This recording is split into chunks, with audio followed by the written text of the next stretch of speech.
ನಮಸ್ಕಾರ ಆತ್ಮೀಯ ಕನ್ನಡದ ಬಂಧುಗಳೇ ಹಾಗೂ ಪ್ರೀತಿಯ ಮಾಧ್ಯಮ ಮಿತ್ರರೇ. ವಿಷಯ ಮೊನ್ನೆ ಸಾಹಸ ಸಿಂಹ ಡಾಕ್ಟರ್ ವಿಷ್ಣುವರ್ಧನ್ ಅವರ ಪುಣ್ಯ ಸ್ಮಾರಕವನ್ನು ನೆಲಸಮ ಮಾಡಿ ವಿಷ್ಣು ಅಭಿಮಾನಿಗಳಿಗೆ ಗಂಗೆಣ್ಣಿಗೆ ಗುರಿಯಾಗಿದ್ದಾರೆ. ಹೌದು ವೀಕ್ಷಕರೇ, ಸಾಹಸ ಸಿಂಹ ವಿಷ್ಣುವರ್ಧನ್ ಅವರ ಅಭಿನಯದಿಂದ ಎಷ್ಟೊಂದು ಕುಟುಂಬಗಳು ಬದಲಾಗಿವೆ. ಎಚ್ಚೆತ್ತುಕೊಳ್ಳುವ ಮೂಲಕ ಅಭಿನವ ಭಾರ್ಗವ ಎಂಬ ಬಿರುದು ಕೂಡ ನೀಡಿದೆ. ಇಂತಹ ನಟರ ಬಗ್ಗೆ ಕಿಂಚಿತ್ತೂ ಚಿಂತನೆ ಇಲ್ಲದೆ ಈ ರೀತಿ ಮಾಡಿರುವುದು ಸರಿಯಲ್ಲ. ಈ ಕೂಡಲೇ ಸರ್ಕಾರ ಮಧ್ಯಪ್ರವೇಶ ಮಾಡಿ ವಿಷ್ಣು ಅಭಿಮಾನಿಗಳ ಕೆಂಗಣ್ಣಿಗೆ ಗುರಿಯಾಗಿದೆ. ವಿಷ್ಣು ಸ್ಮಾರಕ ಮಾಡಲು ಮುಂದಾಗಬೇಕು. ಇಲ್ಲದಿದ್ದರೆ ನಮ್ಮ ಮೈಸೂರು ಹೃದಯವಂತ ಕನ್ನಡಿಗರ ಬಳಗದಿಂದ ಉಗ್ರವಾಗಿ ಖಂಡಿಸಿ ದೊಡ್ಡ ಮಟ್ಟದಲ್ಲಿ ಹೋರಾಟಕ್ಕೆ ಕರೆ ನೀಡಬೇಕಾಗುತ್ತೆ ಅಂತ ನಮ್ಮ ಮೈಸೂರು ಹೃದಯವಂತ ಕನ್ನಡಿಗರ ಬಳಗದಿಂದ ಮನವಿ ಮಾಡಿಕೊಳ್ತಿದ್ದೇವೆ ಅಂತ ಮೈಸೂರು ಹೃದಯವಂತ ಕನ್ನಡಿಗರ ಬಳಗದ ಸಂಸ್ಥಾಪಕ ರಾಜ್ಯಾಧ್ಯಕ್ಷರು DPK ಪರಮೇಶ್ ಒತ್ತಾಯಿಸಿದ್ದಾರೆ. ವರದಿ ತೇಜಸ್ವಿನಿ, ಮೈಸೂರು. ನಮಸ್ಕಾರ ಆತ್ಮೀಯ ಕನ್ನಡದ ಬಂಧುಗಳೇ.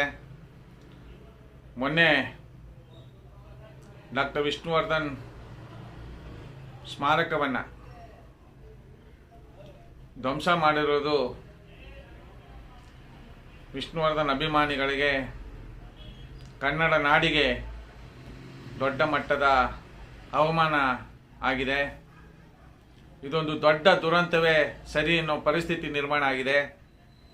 ಆದರೆ ಇಂತಹ ಸಂದರ್ಭದಲ್ಲಿ ಸರ್ಕಾರ ಜಾಗೃತ ಆಗಿ ಮಧ್ಯಪ್ರವೇಶ ಮಾಡಬೇಕಾಯಿತು. ವಿಷ್ಣುವರ್ಧನ್ ಅಭಿಮಾನಿಗಳಿಗೆ ವಿಷಯ ತಿಳಿಸ್ತೇನೆ.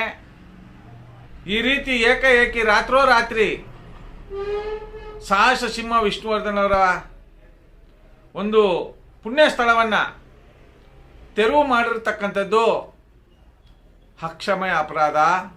ಈ ಘಟನೆಯನ್ನು ನಮ್ಮ ಮೈಸೂರು ಹೃದಯವಂತ ಕನ್ನಡಿಗರ ಬಳಗದಿಂದ ಸಂಪೂರ್ಣವಾಗಿ ಖಂಡಿಸುವುದರ ಮೂಲಕ ನಮ್ಮ ಆಕ್ರೋಶವನ್ನು ಹೊರಹಾಕ್ತಾ ಇದ್ದೇವೆ.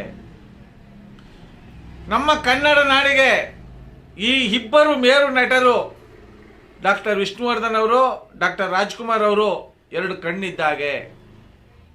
ಈ ಎರಡು ಕಣ್ಣನ್ನು ಕಾಪಾಡ್ಕೋಬೇಕಾದದ್ದು ಈ ಸರ್ಕಾರದ ಜವಾಬ್ದಾರಿ. 224 ಶಾಸಕರು, 224 ಜನ ಶಾಸಕರು ಏನು ಮಾಡ್ತಾ ಇದ್ದಾರೆ? ಕಳೆದ 13-14 ವರ್ಷದಿಂದ ನಿರಂತರವಾಗಿ ವಿಷ್ಣು ಅಭಿಮಾನಿಗಳು, ಕನ್ನಡ ಪರ ಹೋರಾಟಗಳು, ಕನ್ನಡ ಪರ ಚಿಂತಕರು, ರೈತ ಪರ ಸಂಘಟನೆಗಳು, ಹಲವು ಸಂಘಟನೆಗಳು ಕಳೆದ 10-15 ವರ್ಷಗಳಿಂದ ನಿರಂತರ ಹೋರಾಟ ಮಾಡ್ತಿರತಕ್ಕಂಥ ಸಂದರ್ಭದಲ್ಲಿ ಸರ್ಕಾರ ಗಂಭೀರವಾಗಿ ಪರಿಗಣಿಸದೇ ಇರದೆ ಇದಕ್ಕೆ ದೊಡ್ಡ ದುರಂತ ಅಂತ ನಮ್ಮ ಮೈಸೂರು ಹೃದಯವಂತ ಕನ್ನಡಿಗರ ಬಳಗದಿಂದ ಕರ್ನಾಟಕದ ಸರ್ಕಾರವನ್ನು ಉಗ್ರವಾಗಿ ಖಂಡಿಸ್ತೇವೆ. ಯಾಕೆ ಡಾಕ್ಟರ್ ರಾಜ್ಕುಮಾರ್ ಅವ್ರನ್ನ ಯಾವ ರೀತಿ ನೋಡಿದ್ರಿ, ಅದೇ ರೀತಿ ನಮ್ಮ ವಿಷ್ಣುವರ್ಧನ್ ಅವ್ರನ್ನ ನೋಡಿ ಅಂತ ಸಮಸ್ತ ನಾಡಿನ ಜನತೆಯ ಕೂಗು ಸರ್ಕಾರಕ್ಕೆ ಮುಟ್ತಾ ಇಲ್ವಾ? ಒಂದು ಕಣ್ಣಿಗೆ ಬೆಣ್ಣೆ, ಒಂದು ಕಣ್ಣಿಗೆ ಸುಣ್ಣ. ಇದು ನಿಮ್ಮ ಅವಿವೇಕಿತನವನ್ನ ಈ ನಾಡಿನ ಜನ ನೋಡ್ತಾ ಇಲ್ವಾ? ನಿಮ್ಮ ಸರ್ವಾಧಿಕಾರಿ ಧೋರಣೆಯನ್ನ ಈ ನಾಡಿನ ಜನ ನೋಡ್ತಾ ಇಲ್ವಾ? ವಿಷ್ಣುವರ್ಧನ್ ಅವರು ಏನು ತಪ್ಪು ಮಾಡಿದ್ರು? ವಿಷ್ಣುವರ್ಧನ್ ಅವರು ಏನು ಈ ನಾಡಿಗೆ ದ್ರೋಹ ಬಗ್ದಿದ್ರು? ಡಾಕ್ಟರ್ ವಿಷ್ಣುವರ್ಧನ್ ಅವರ ಅಭಿಮಾನವನ್ನು ನೋಡಿ ಎಷ್ಟು ಜನ ಬದಲಾಗಿದ್ದಾರೆ, ಎಷ್ಟು ಅಭಿವೃದ್ಧಿಯತ್ತ ಸರ್ಕಾರ ಸಾಗಿತ್ತು. ಇವತ್ತು ಇತ್ತ ಕಡೆ ಗಮನ ಹರಿಸ್ತಾ ಇರತಕ್ಕಂಥದ್ದು ಸರ್ಕಾರ ದೊಡ್ಡ ದುರಂತವೇ ಮಾಡ್ತಾ ಇದೆ. ರಾತ್ರೋರಾತ್ರಿ ವಿಷ್ಣು ಅಭಿಮಾನಿಗಳಿಗೆ ದುಃಖ ತರಿಸುವುದರ ಮೂಲಕ, ವಿಷ್ಣು ಅಭಿಮಾನಿಗಳನ್ನು ಕೆಣಕುವುದರ ಮೂಲಕ, ವಿಷ್ಣು ಅಭಿಮಾನಿಗಳಿಗೆ ದ್ರೋಹ ಬಗೆಯುವುದರ ಮೂಲಕ ಸಂವಿಧಾನ ವಿರೋಧಿ ಕೆಲಸ ಮಾಡಿದಿರಿ. ವಿಷ್ಣುವರ್ಧನ್ ಅವರು ಯಾವುದೇ ಪಕ್ಷಕ್ಕೆ ಸೀಮಿತವಾದವರಲ್ಲ, ಯಾವುದೇ ಒಂದು ಸಮಾಜಕ್ಕೆ ಸೀಮಿತವಾದವರಲ್ಲ. ಅವರು ಸಹ ಈ ನಾಡಿನ ನೆಲ ಜಲ ಭಾಷೆಗಾಗಿ ಧ್ವನಿ ಎತ್ತಿದಂಥ ನಮ್ಮ ವಿಷ್ಣುವರ್ಧನ್ ಅವರು ಸಹ ಪಾತ್ರ ಬಹುಮುಖ್ಯವಾಗಿದೆ.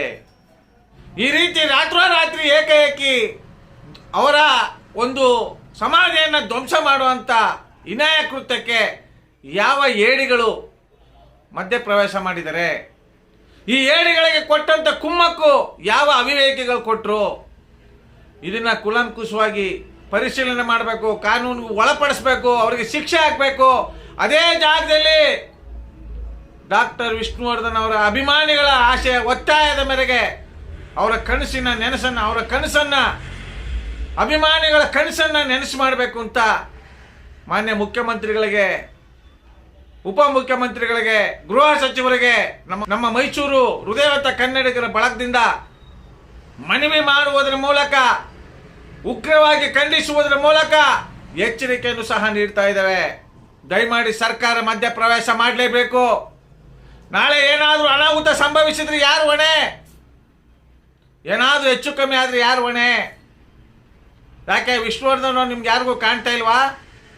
ಅವ್ರ ಅಭಿನಯ ನಿಮ್ಗೆ ಯಾರಿಗೂ ಕಾಣ್ತಾ ಇಲ್ವಾ? ಯಾಕೆ ಈ ರೀತಿ ಮೃದು ಧೋರಣೆ ತೋರಿಸ್ತಾ ಇದ್ರಿ? ಯಾಕೆ ಈ ರೀತಿ ಸರ್ವಾಧಿಕಾರಿ ಧೋರಣೆ ತೋರಿಸ್ತಾ ಇದ್ರಿ? ಈ ಕೂಡಲೇ ಸರ್ಕಾರ ಮಧ್ಯಪ್ರವೇಶ ಮಾಡಬೇಕು. ವಿಷ್ಣು ಅಭಿಮಾನಿಗಳ ಆಶೆಯನ್ನು ನೆರವೇರಿಸಬೇಕು. ಅವರ ಕಟ್ಟ ಕಡೆಯ ಕನಸನ್ನು ನೆನಸು ಮಾಡಬೇಕು ಅಂತ ನಮ್ಮ ಮೈಸೂರು ಹೃದಯವಂತ ಕನ್ನಡಿಗರ ಬಳಗದಿಂದ ಉಗ್ರವಾಗಿ ಖಂಡಿಸುವುದರ ಮೂಲಕ ಆಗ್ರಹಿಸುತ್ತಿದ್ದೇವೆ, ಒತ್ತಾಯ ಮಾಡುತ್ತಿದ್ದೇವೆ. ಜೈ ಕನ್ನಡಾಂಬೆ, ಜೈ ಕನ್ನಡ ನಾಡು. ನಮಸ್ಕಾರ, ಧನ್ಯವಾದಗಳು.